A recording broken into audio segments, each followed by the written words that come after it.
Como dice mi compañera, que tengan pinche nombre de llevas. Por eso, a ver, cuando hay un operativo, se llega al lugar, se lleva a cabo, nos trasladamos a la parte social de forma de persona, de manera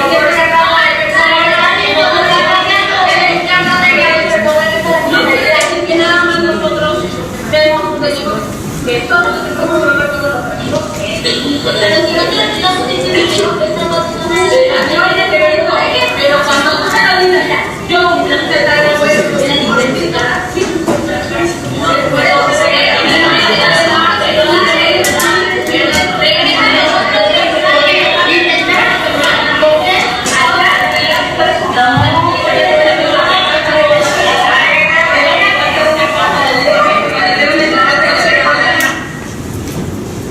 ¿Qué tal? Buenos días a todas y a todos, bienvenidos y bienvenidas. Lo que acabamos de escuchar, lo que acaban ustedes de escuchar, es un fragmento de lo vivido en un table dance durante uno de los operativos contra la trata de personas en el Distrito Federal.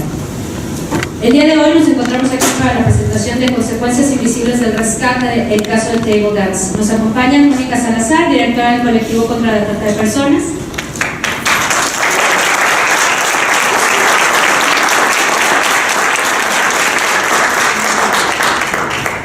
Fernández Zeta, consultora e investigadora experta en el tema de trata de personas y migración.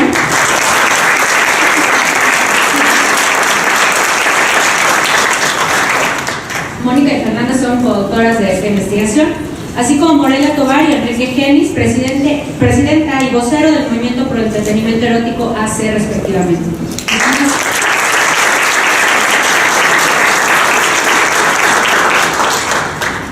Y sin más preámbulo, le doy la palabra a Mónica Sanz. Gracias.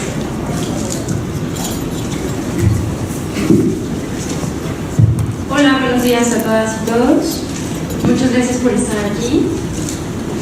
Como lo acaba de mencionar Diana, la investigación que vamos a presentar el día de hoy fue una investigación que nos llevó más de 6 meses realizar y queremos agradecer principalmente tanto a las bailarinas como a las trabajadoras y trabajadores de los tables pertenecientes a la Asociación de Bares y Centros Nocturnos por facilitarnos y poder llegar a tener esta información, hablar con ustedes, poder entender qué estaba sucediendo y cómo estaban viviendo ustedes esta política en contra de la trata de personas que se había instaurado en el Distrito Federal.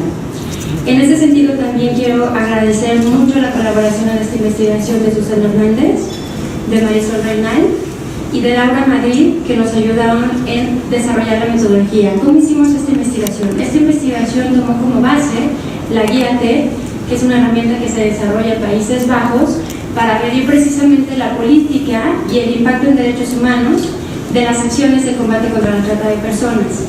Lo que hicimos con esta herramienta fue enfocarnos en el Distrito Federal por 2 motivos principales. Uno, fue la primera entidad federativa que adopta la Ley General para prevenir, reprimir y eliminar los delitos en materia de trata de personas.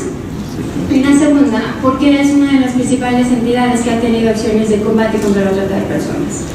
En ese sentido, lo que hicimos fue acceso a la información, es decir, solicitamos información tanto al gobierno federal como al gobierno local.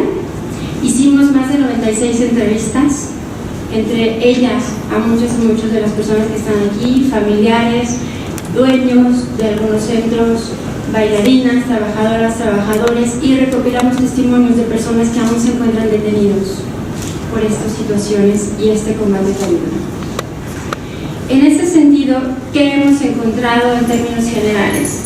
Ha habido 2 grandes escenarios en materia de trata en este país. Uno, lo que establece en materia internacional, el Protocolo de Palermo, del cual México firma y ratifica.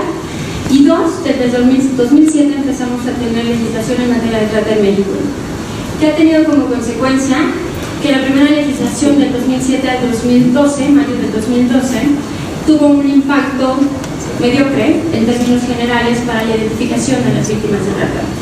En junio del 2012 se promueve una nueva legislación que ha incrementado altamente el porcentaje de víctimas identificadas, estableciendo una política totalmente distinta a la que se había establecido en los primeros años. ¿En qué sentido? En que se legisla completamente diferente a lo que establece el Protocolo de Palermo Y se establece en esta nueva legislación un argumento muchísimo más moralista, muchísimo más abolicionista, de persecución en términos generales al comercio sexual, pero también un discurso manipulador en términos generales. Un discurso en el cual se equipara la trata de personas con la explotación y en donde no hace una distinción concreta a dos elementos claves en el tema de trata de personas: la coerción y el consentimiento o el sometimiento de las personas. En esta legislación se establece que no es interesante ni importante contemplar los derechos y la autodeterminación principalmente de mujeres.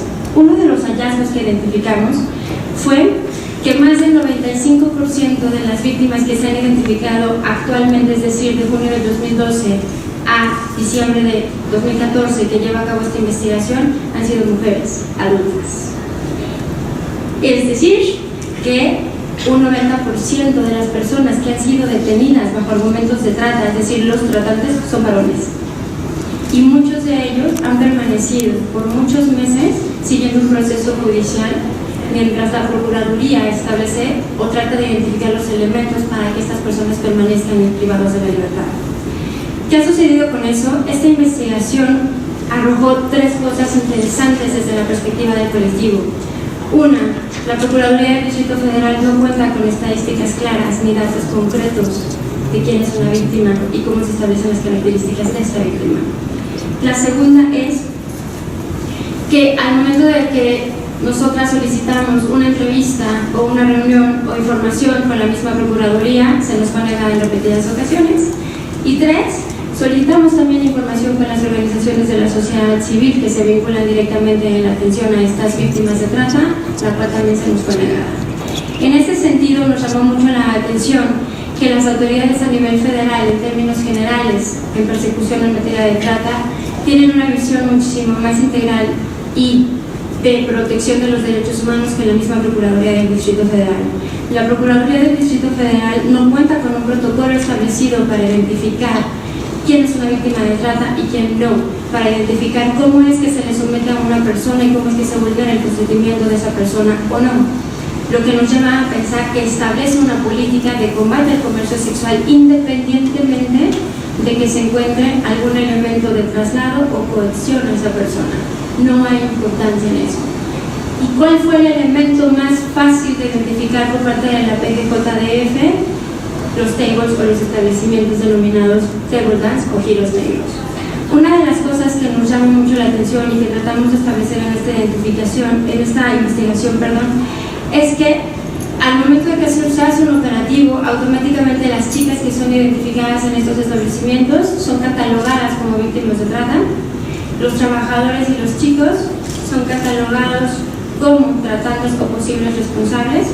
Sin embargo, no se crea ni siquiera un seguimiento adecuado hacia esas personas, por lo que tiempo después tratas de identificar a este grupo y te causan muchos conflictos porque no hay un seguimiento adecuado.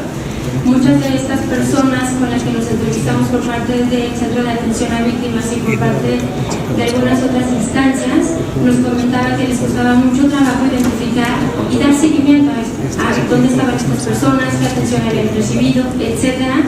¿Por qué? Porque muchas de estas mujeres no se consideraban víctimas de trata. Una de las cosas alarmantes y por qué establecemos esta investigación es por los graves violaciones a derechos humanos durante el proceso y el sometimiento principalmente de estas mujeres para declarar en contra de sus colaboradores o colegas y auto-identificarse como víctimas de trata. La ley vigente, desgraciadamente, no contempla una distinción ni contempla un sesgo en este sentido. Es una ley totalmente moralista en ese aspecto y es una ley que deja de fuera o de lado muchísimas otras cosas vinculadas a la trata de personas, lo que crea la sombrilla perfecta para el actuar de la Procuraduría en el Distrito Federal.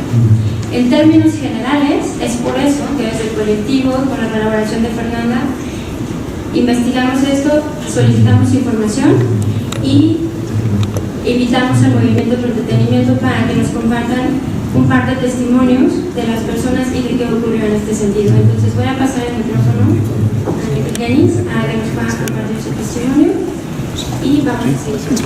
Gracias. Gracias, buenos días. Me llamo Miguel. El 8 de octubre del 2014 me encontraba trabajando en la avenida Clavo, en un bar llamado Champagne, donde justo ese día cumplí una semana de haber sido contratado. Aproximadamente a las 9:30 entraron 3 supuestos clientes y 15 minutos más tarde entraron otros 2. Permanecieron cerca de una hora ingiriendo bebidas alcohólicas y platicando con otras personas. Casi a las 11 de la noche llegaron muchas personas en diferentes vehículos gritando que era un operativo, que ya habíamos valido madre. Yo estaba fuera del negocio hablando por teléfono y con groserías y empujones me metieron diciéndome que estaba detenido. Cuando pregunté por qué, me dijeron que por una denuncia anónima y que me iban a llevar ante el Ministerio Público. En el búnker estuve detenido casi 12 horas antes de declarar. El MP me informó que estaba acusado por el delito de trata de personas por 7 o 9 supuestas víctimas que ya habían declarado. Fui traído al reclusorio Oriente. A grandes rasgos, eso fue lo que me ocurrió. Y yo me pregunto, o más bien le pregunto a usted, ¿es correcto que me hayan detenido policías que tomaron alcohol? ¿Es correcto que las supuestas víctimas declararan y luego no se tenga datos correctos o alguna manera de localizarlas? ¿Cómo o de qué manera nos acusan de trata de personas si en el lugar donde yo trabajaba no hay ningún espacio o habitación donde se tenga contacto sexual? Yo vi un anuncio en la televisión, creo que son pagados por derechos humanos. Dicen que la trata es cuando la víctima es el centro de abuso y de todo tipo de vejaciones con la única intención de enriquecerse. De ningún modo eso pasa en el lugar donde me detuvieron. ¿Esa es la policía de investigación capacitada para detectar cuando existe o no el delito de trata de personas? El día de hoy me encuentro encerrado por un delito que definitivamente no cometí. Les pido con la mano en el corazón que tomen cartas en el asunto, porque créanme, desde que llegué a este reclusorio he sido blanco de muchos abusos y ha sido para mí y para las personas que dependen de mí acá afuera. Aquí todo es dinero, por todo se paga y además mi familia no tiene recursos para mandar. Créanme, si yo fuera culpable tal vez lo aceptaría y lo soportaría, pero no es así. Hagan algo para frenar esta cacería de brujas. No quiero cuestionar y mucho menos ofender a nadie, pero estamos encarcelados por meras especulaciones. El castigo no solo fue para mí, sino para mi familia también. Y yo le pregunto, ¿dónde están en estos momentos las víctimas que me acusaron?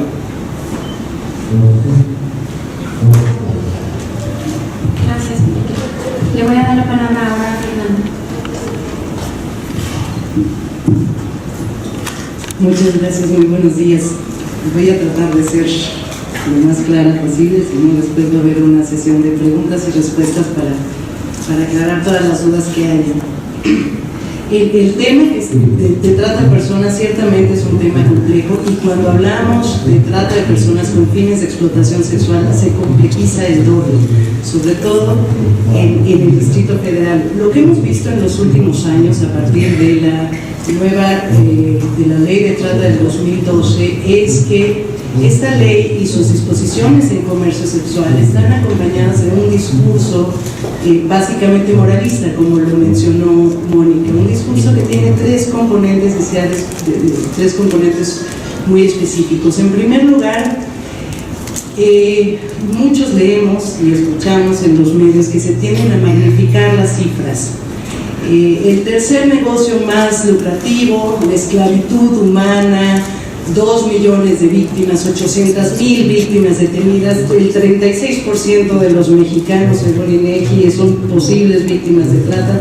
Y ciertamente estas cifras, si bien son una estrategia muy llamativa para captar la atención de la gente que está interesada en el tema, no se pueden comprobar. Y eso generalmente no se dice en el discurso. Ninguna de las cifras hoy que se ha dado en el mundo son comprobables.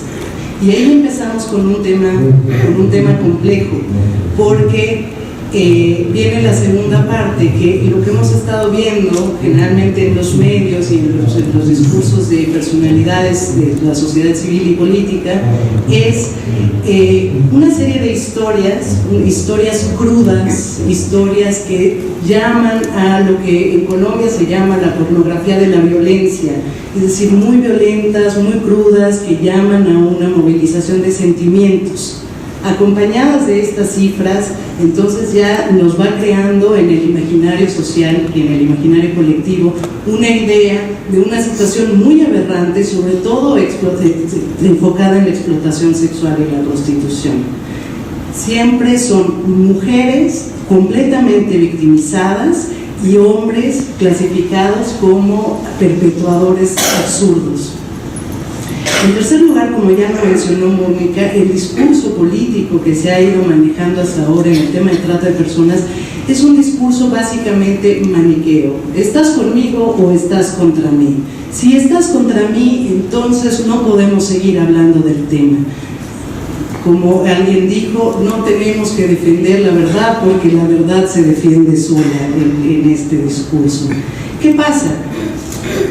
Si uno lo toma ya a nivel de calle, a nivel de cotidiano, las personas, en nuestro caso, las bailarinas que se están manifestando en las calles pidiendo su reconocimiento, pidiendo el reconocimiento de su derecho de libertad y de autonomía y de libertad para decidir, no son escuchadas. Al contrario, se les califica como que son aleccionadas o son manipuladas.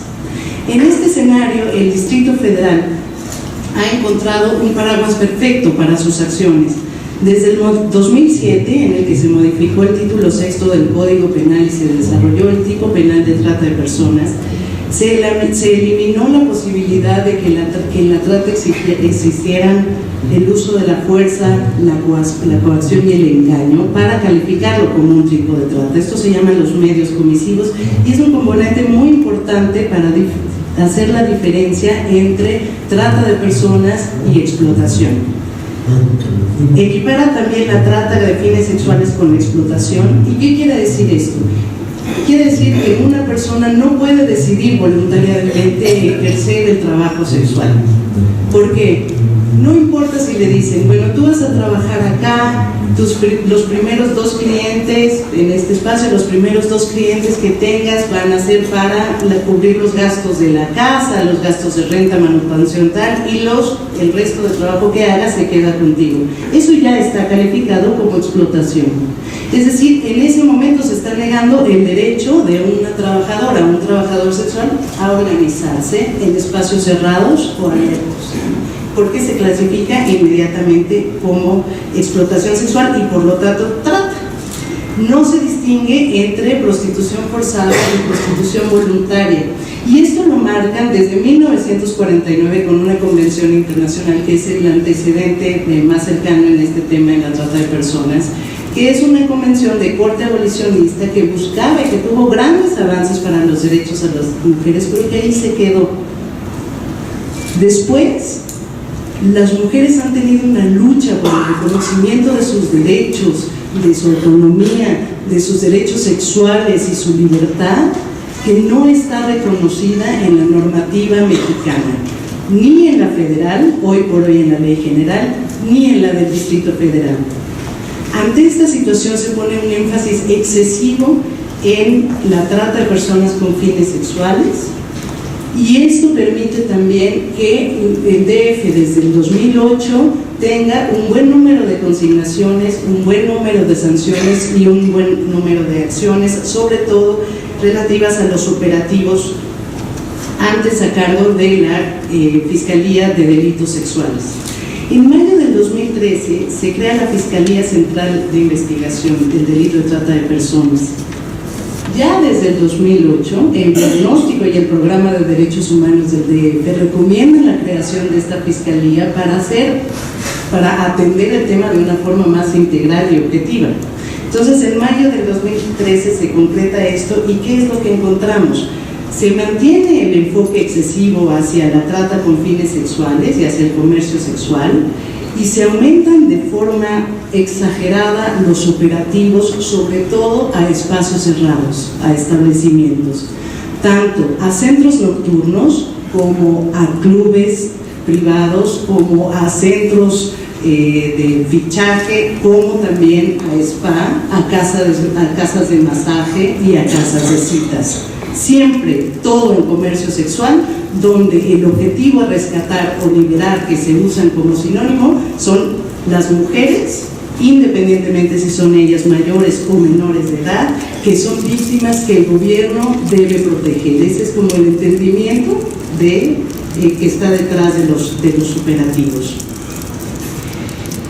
La explotación sexual, que no está definida en ninguna parte de la normativa mexicana, queda reducida a la obtención de un beneficio económico por parte de terceros, independientemente de si ese beneficio es consensuado por las partes y mutuamente conveniente, es decir, si estoy dispuesta a que me des tal sueldo o me retengas de esta parte de mi sueldo para pagar las necesidades del lugar, mientras yo gano un salario que me permite un nivel de vida adecuado o digno desde mi concepto.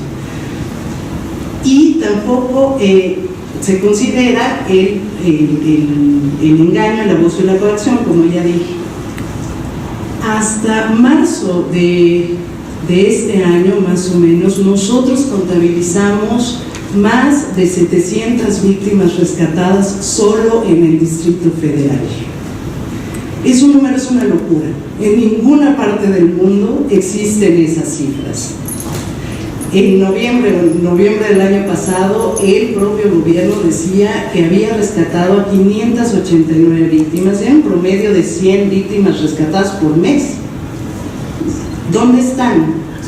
¿Tenemos en Ciudad de México la capacidad física y humana para atender las necesidades de esas mujeres? Pues claro que no. De todos esos números, las personas entrevistadas, las autoridades del gobierno que entrevistamos, nos dijeron que mucho menos del 5% se habían detectado casos de violencia, engaño o coacción. Es decir, en todo se utilizó un criterio de explotación sexual. Y de hecho escuchábamos a la propia fiscal decir, es que le retenían parte de su sueldo, no ganaba el sueldo completo.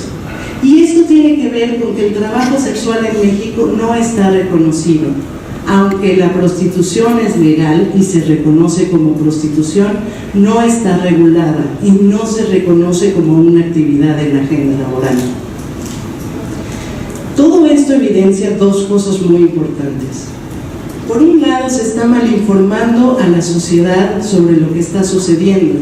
Hoy por hoy, el ciudadano de a pie no es capaz de distinguir entre un caso de trata de personas, un caso de prostitución voluntaria o un caso de prostitución forzada o un caso de explotación. Y esto genera una tremenda confusión que, si bien dice el Procurador de la República que las denuncias ciudadanas han aumentado al 100%, generalmente se están denunciando casos de explotación sexual donde hay trabajo sexual voluntario. No estamos diciendo aquí que no haya casos de trata de personas en el comercio sexual. Los hay, son aberrantes y tenemos que atacarlos. Lo que estamos diciendo es que no todos los casos de las mujeres y hombres que participan en el comercio sexual son víctimas de trata de personas y se deben de tomar como tal. Por el otro lado, la política pública que se está implementando lo que nos ha dado a entender es que más que perseguir y combatir el abuso y la violación de los derechos humanos, su estrategia pretende erradicar el comercio sexual en todas sus formas. No estoy hablando de prostitución de calle solamente, estoy hablando de pornografía de mujeres adultas, estoy hablando de bailarinas eróticas, estoy hablando de hotlines incluso.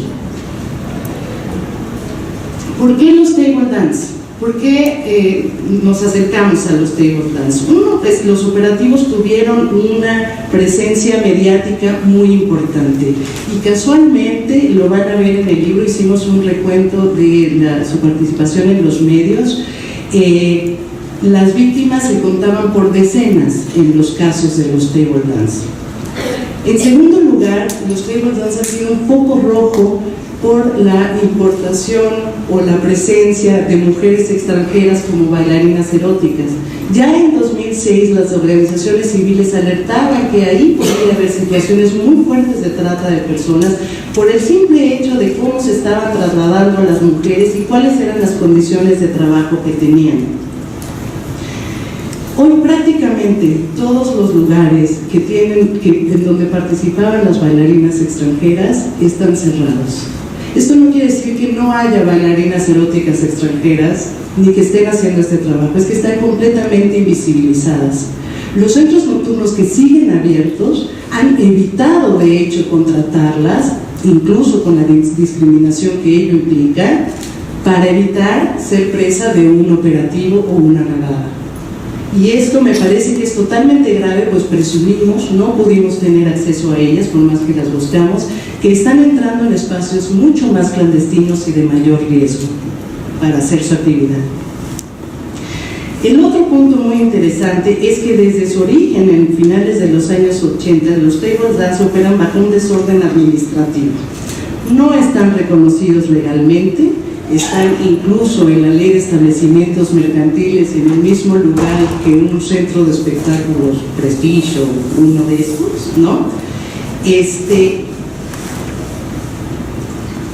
Y su no reconocimiento, en el que las autoridades han sido omisas y corresponsables, su no regulación, pues ha permitido también en muchos casos que se faciliten actividades de corrupción e ilegalidad.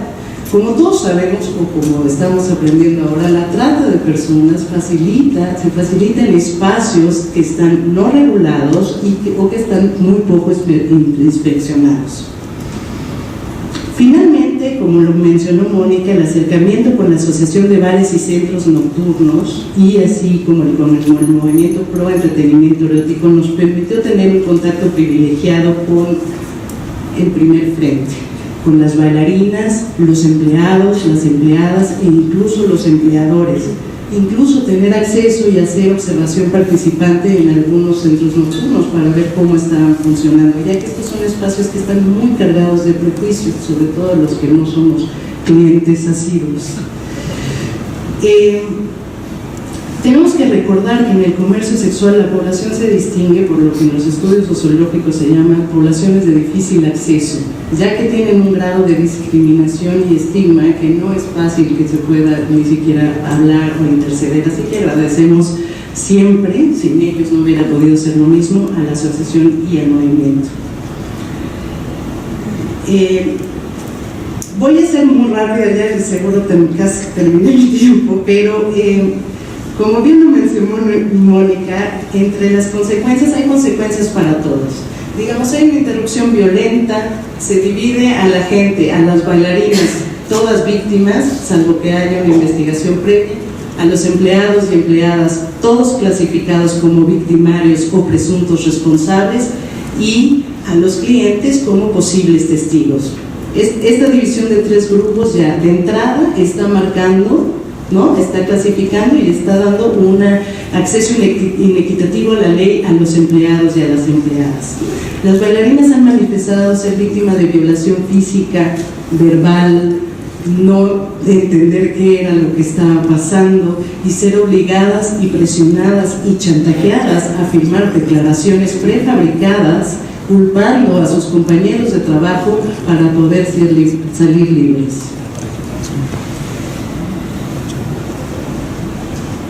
Como no han encontrado engaño, coacción o uso de la fuerza, entonces el argumento es que se encuentran en una situación de vulnerabilidad. ¿Y qué quiere decir esto? Los argumentos de que muchas de ellas son madres solteras, el sustento de su familia, o que es la única forma para tener un ingreso decente, son los criterios para clasificar a las víctimas. Hay 7 millones o más de madres solteras y jefas de hogar en este país. Y vivimos también, y se desconoce, en un país donde lo que se fomenta y lo que existe es el empleo precario. Entonces, muchos podríamos estar en una situación de vulnerabilidad. En el caso de los empleados y empleadas, se les clasifica de entrada como presuntos responsables. Las detenciones son arbitrarias, como vimos en el testimonio, no conocen por qué se les está deteniendo, no conocen sus derechos, no saben quién los acusa, violando los principios de legalidad y certeza jurídica. Se exponen sus nombres y sus fotografías inmediatamente, casi inmediatamente después de los operativos. Y vamos a detenernos en esto. Exponer el nombre y la fotografía de un presunto responsable al que no se le ha confirmado su culpabilidad tiene consecuencias morales, no solo para él en cuanto a daños a su reputación, sino para su familia y su comunidad cercana. Muchos familiares nos mencionaron deserción escolar, agresiones por parte de los vecinos, desconfianza por parte de los vecinos, consecuencias que definitivamente no se están estimando en esta política pública, a todas luces errática. El gobierno también pierde en esto. No solo somos los ciudadanos donde se nos ha aumentado la desconfianza hacia las autoridades y las instituciones de gobierno. El gobierno también pierde porque hay altos costos económicos, financieros, que pagamos con nuestros ingresos. Cada operativo, no tenemos la cifra, pero cada operativo debe ser costoso, pero también costos humanos.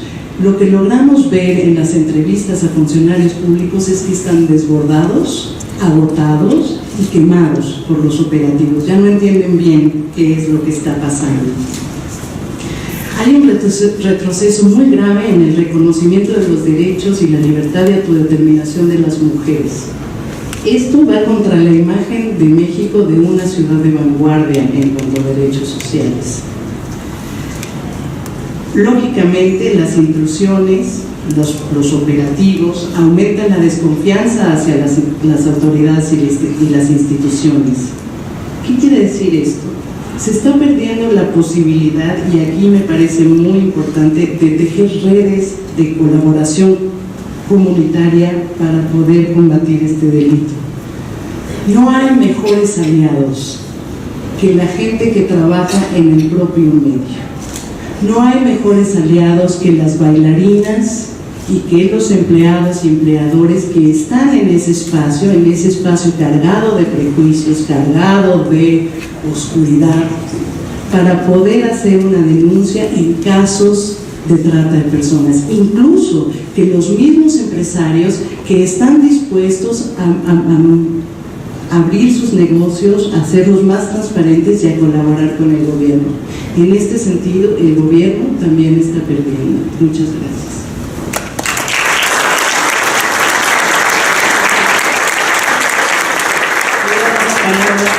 Voy a dar la palabra a Morelia Tobar, que va a dar su testimonio para cerrar esta mesa.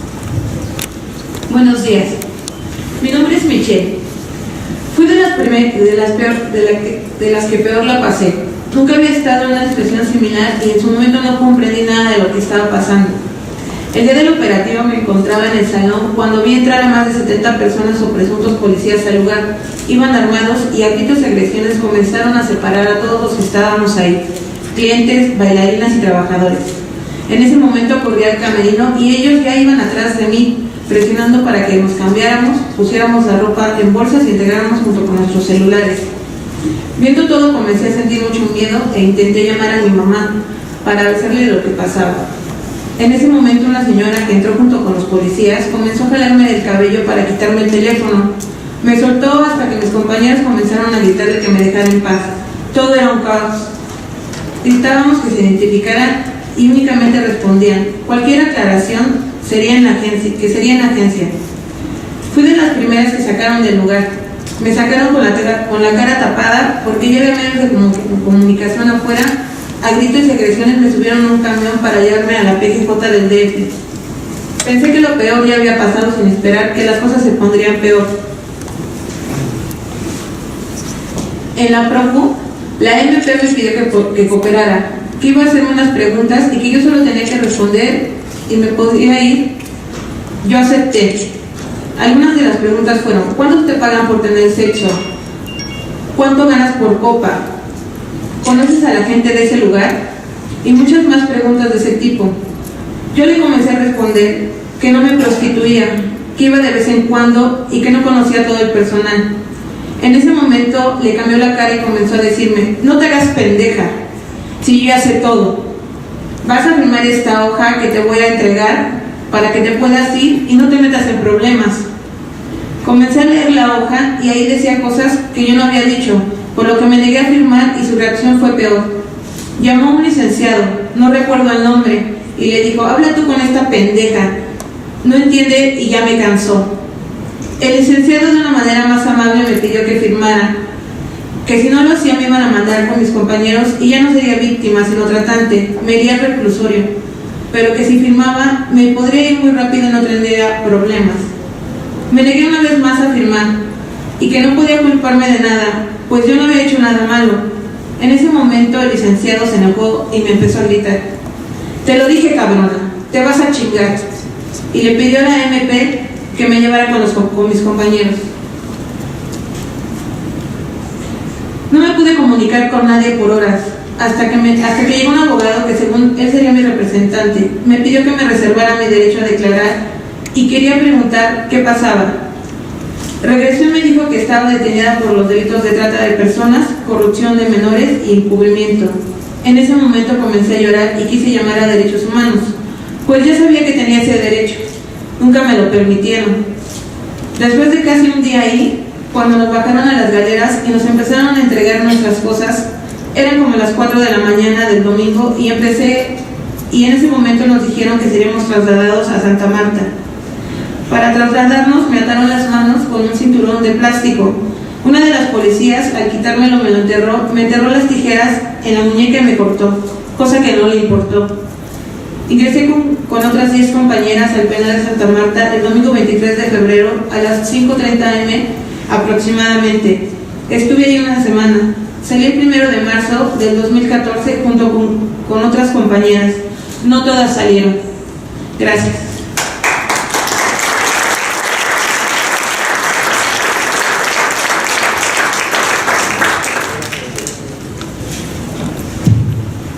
Muchas gracias, Enrique, Mónica, Fernanda y Morelia por sus